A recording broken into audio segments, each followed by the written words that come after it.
झांसी में वैध पट्टन की आड़ में कितनो अवैध खनन हो रहा है जो सबको पतो है। डीएम साहब इको रोकबो चाहत हैं जो भी सबको पतो है, लेकिन का खनिज अधिकारी भी ऐसो कछु चाहत हैं। सांसद जी इको बंद कराबो चाहत हैं जो सबको पतो है, लेकिन का विधायक जी भी ऐसो कछु चाहत हैं। डीएम साहब की क्लास के बाद कार्रवाई शुरू हो जाते है और जैसे ही डीएम साहब नज़र फेरत हैं सब फिर से शुरू हो जाते हैं। सांसद जी के एक बयान देते नहीं अफसर दौड़ लगाबो शुरू कर देते हैं, लेकिन जैसे ही 2 दिन गुजरत हैं फिर से कहानी जई की तई, यानी कि फिर से अवैध खनन शुरू हो जाता। सवाल सिर्फ इतना सो है कि अगर जिला के सबसे बड़े अफसर की मंशा है कि अवैध खनन नहीं होने देने, तो फिर कैसे हो रहा है। अगर सबसे बड़े जनप्रतिनिधि के इशारे के बाद भी अवैध खनन हो रहा है तो फिर सिस्टम में छेद कितने है। कैसे इतने बड़े पैमाने पे बालू चोरी होने के बाद भी जनता को आज भी 5,000 रुपया में ठिलिया और 50,000 रुपया में ट्रक मिल रहा है। अब जनप्रतिनिधियों ने भी झांसी के बजाय सीधे प्रदेश स्तर पे शिकायत करने को रोक करो है। लखनऊ पहुंची एक शिकायत के बाद प्रशासन में हड़कम मचो है और अब ई को लेकर जांच पड़ताल शुरू हो गई है। नमस्कार भैया, राम राम। हम हैं आशुतोष और आप देख रहे बुंदेली वार्ता। झांसी में खनिज के पट्टे वैध जरूर है, लेकिन इन्हीं पट्टन की आड़ में कितों न कितों अवैध खनन लगातार चल रहा है। का एनजीटी का नियम और का खनिज नियमावली और का बड़े बड़े अफसरन के आदेश और निर्देश, नदी से रेत निकालने वाले लोगन के लाने ये सब बातें सब हवा हवाई हैं। कैसे कछु नेता जो जनता से वोट लेके पावर में आ गए हैं और कछु अफसर जिन्हें सरकार ने खनिज से आवे वाले राजस्व को बढ़ावे की जिम्मेदारी दी है, अब जे इन पट्टा धारकन से मिलकर बड़ो खेल कर रहे हैं। इन्हीं की सह और हिस्सेदारी से रेत माफियन के हौसला बुलंद है और यही वजह है कि डीएम साहब और सांसद जी की मंशा के बाद भी लगातार जिला से अवैध खनन की तस्वीरें सामने आ रही हैं। माफिया इन्हीं के इशारे पे सिंडिकेट चला रहे हैं।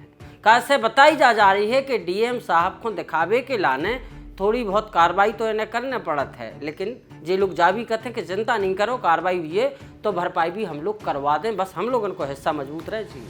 कछु जनप्रतिनिधियों को तो जो तक कहबो है कि खनिज विभाग के अफसर सिर्फ 1-2 लोग नहीं को झांसी जिला को जनप्रतिनिधि मानत हैं। उन्हीं के कहवे पे खनिज विभाग से जुड़े अफसर अन्य कई जनप्रतिनिधियों को फोन तक नहीं उठाते, फोन उठावो बंद करता है। दूसरे को कहबो है कि अवैध खनन रोकवे के लाने कई बैठकें होती रहती हैं, लेकिन कभी खनिज विभाग के संबंधित जिम्मेदार अफसर इन बैठकन में नजर नहीं आते। कैसे बड़े अफसर और गैर सिस्टम वाले जो जनप्रतिनिधि हैं, अगर उनको आमनो सामने हुई है तो सबरी पोल पट्टी खनिज विभाग से जुड़े अधिकारियों की खुल जाए। तीसरे जनप्रतिनिधि ने तो सीधे प्रदेश स्तर पर जाके खनिज और भूतत्व विभाग की निदेशक और सचिव माला श्रीवास्तव को शिकायत दे दी है। न सिर्फ शिकायत दी है, संगे संगे स्थानीय स्तर पे जो अवैध खनन में चल रहे अफसरन और नेताओं की बंदरबाट की कहानी है उनको भी उजागर करता है। झांसी जनपद में झांसी कानपुर राष्ट्रीय राजमार्ग से सटे मुख्य मार्ग से लेकर चिरगांव वगैरह मुख्य मार्ग पे आपको बालू के कई बड़े बड़े पहाड़ दिखा जाए। एक जनप्रतिनिधि ने इन्हीं पहाड़न की शिकायत करी है। डंपन की स्वीकृति के विपरीत 3 से 4 गुना ज़्यादा डंप लगाए जा रहे हैं। खनिज विभाग के अफसर जनप्रतिनिधियों की जानकारी मांगवे पे इन डंपन की जानकारी तक नहीं दे रहे हैं कि स्वीकृति कितनी है। नियम का कह रहा हो, नियम कह रहा हो कि राष्ट्रीय राजमार्ग और मुख्य मार्ग के किनारे भंडारण यानी कि डंप नहीं लगा सकत, लेकिन लग रहे हैं। उपजाऊ कृषि जमीन पर भी डंप नहीं लगा सकते, लेकिन लग रहे हैं। इन सब के बावजूद भी डंप लगाए जा रहे हैं। जनप्रतिनिधियों ने शिकायत करी है कि विभाग के अफसर इन माफियन को ज्ञान दे रहे हैं और कितों से भी रॉयल्टी ले आके लगा देवे की सलाह दे रहे हैं, जिसे अन्य जनपद और अन्य जो घाट हैं बालू के उतने से रॉयल्टी लेके इन भंडारण में लगाई जा रही है। इतने दिखाई जा रही है कि इतने से हम लोग बालू ले आ रहे हैं और वास्तविकता में भंडारण कितों और की बालू से करो जा रहा है। स्थानीय अफसर जो हैं वे लगातार जनप्रतिनिधियों की बात अनसुनी कर रहे हैं और अवैध जो डंप है उनको काम जो है लगातार बदस्तूर जारी है। संगे संगे जहाँ भी शिकायत करी गई है कि उन वाहन की भी जांच करी जाए जो कितों न कितों उन बालू डंपन पे परिवहन कर रहे हैं और बता रहे हैं कि रॉयल्टी कितों और की है, उनके टोल टैक्स की भी जांच होनी चाहिए।